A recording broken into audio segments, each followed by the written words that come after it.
안녕하세요. 스스로 삶의 주인이 되다의 주인입니다. 이번 시간은 단지 돈만 벌기 위해 매장을 열면 100% 패망하는 진짜 이유에 대해 이야기해 보도록 하겠습니다. 여러분, 우리는 왜 장사를 하려고 할까요? 돈을 많이 벌고 싶어서? 아니면 내 마음대로 의사결정을 내리는 멋진 사장님의 이미지를 꿈꿔서인가요? 우리는 장사에 대한 지독한 환상을 갖고 있습니다. 하지만 사장의 자리란 화려한 왕관이 아닙니다. 매 순간 무거운 책임을 지며 고객과 피 같은 신뢰관계를 쌓아가는 자리입니다. 최근 모 대기업이 마케팅 실수로 회장까지 나와 대국민 사과를 했지만 대중의 반응은 차갑기만 했습니다. 왜일까요? 그동안 보여준 언행에 진정성이 없었기 때문입니다. 이렇듯 사장은 매사에 무겁고 신중해야 하는 자리입니다.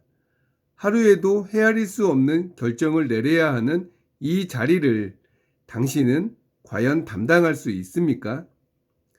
만약 장사라는 이 일이 내가 좋아하는 일이 아니라면 과연 하루하루가 행복할까요? 우리는 그저 남들이 달리니까 뒤처질까봐 조바심에 눈을 가린 경주마처럼 무작정 달려갑니다. 하지만 방향이 잘못되었다면 무슨 소용입니까? 동쪽으로 가야 하는데 서쪽으로 미친 듯이 달린들 그 인생의 끝에는 잔인한 후회와 패망뿐입니다. 이제 스스로에게 냉정하게 질문해야 합니다. 왜 카페를 창업하려고 하는가? 단지 돈을 벌기 위해서라면 가장 빠르게 망하는 길로 들어선 것입니다. 명확한 뜻과 방향이 없으면 유행에 흔들리다 결국 목숨 같은 전 재산까지 위태로워집니다. 인간이 하는 일은 별반 차이가 없습니다. 내가 얼마나 뜻을 두고 매진하느냐, 그리고 그 일을 진심으로 좋아하고 즐길 수 있느냐에 따라 거상의 큰 일을 할 수가 있는지가 결정됩니다. 자기 이익만을 위해 단합하고 나만 잘 살겠다는 욕심과 교만에 빠진 기업이 어떻게 무너지는지 우리는 역사를 통해 똑똑히 보아왔습니다. 장사는 결승선이 없는 마라톤과 같습니다. 손님이 한 명도 없어 힘들 때도 있고 반대로 문 앞까지 줄을 설 때도 있습니다. 이 긴 여정을 꾸준히 지속하기 위해서는 나만의 꿈과 철학이 있어야 합니다. 그래야 사람이 보이고 어려운 순간이 와도 헤쳐나갈 수 있습니다. 장사의 목적이 그저 돈 버는 것이 되어서는 안 됩니다. 이 장사를 통해 세상에 어떤 가치를 남기고 싶은가를 질문하시기 바랍니다. 손님과 진심으로 소통하고 어려운 이웃을 생각하며 돈을 벌면 베풀기 위해 무엇을 더 줄까를 끊임없이 고민하고 실행해야 합니다. 사장이 매일 밤 내면을 성찰하는 이유는 손님에게 베풀겠다는 그 순수한 행동에 초심을 잃지 않기 위해서입니다. 사장의 무거운 책임감과 장사의 본질에 대해 손자병법의 손문은 리더의 자격에 대해 이렇게 단언했습니다. 장자 지신 인용 엄야.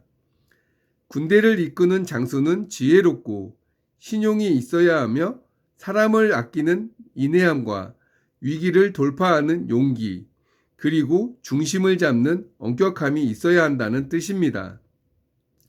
대기업이 말 한마디로 국민에게 외면받듯 사장의 자리는 얄팍한 마케팅 기술이 아니라 신뢰와 배품이라는 힘이 바탕이 되어야만 거친 시장에서 살아남을 수 있음을 뜻합니다. 신용을 잃은 사장은 장수 자격이 없는 소인배일 뿐입니다. 세상 일에 쉬운 것은 단 하나도 없습니다. 남이 하는 건 쉬워 보여도 그것은 오랜 시간 뼈를 깎으며 숙련된 경력자의 피와 땀입니다. 그러니 남의 떡을 부러워하지 말고 내가 평생 목숨 걸고 할 수 있는 진짜 내일을 찾아야 합니다. 인간이 평생 일을 할 수 있고 사회에서 쓰임이 있다는 것은 축복이자 최고의 행복입니다. 명검도 쓰지 않으면 순식간에 녹이 붑니다. 남과의 비교 속에 갇혀 아까운 시간을 허비하지 말고 독서와 사색으로 내면을 날카롭게 재련하십시오. 장사는 장기전입니다. 큰 뜻을 품고 지속하기 위해 튼튼한 몸과 체력을 반드시 유지하십시오. 여러분, 인생의 주인은 바로 나 자신입니다. 맹목적으로 돈만 쫓는 기계의 삶을 살지 마십시오. 나만의 확고한 뜻을 세우고 내가 어떤 삶을 살다 가고 싶은지 내 매장을 통해 세상에 어떤 따뜻한 가치를 전하고 싶은지 매일 밤 질문하십시오. 조급함을 버리고 확고한 철학의 방향타를 잡으십시오. 건강한 몸과 단단한 마음으로 묵묵히 이 마라톤을 완주해내는 스스로 당당한 인생의 주인공이 되시길 바랍니다. 그럼 저는 다음 시간에 뵙겠습니다. 감사합니다.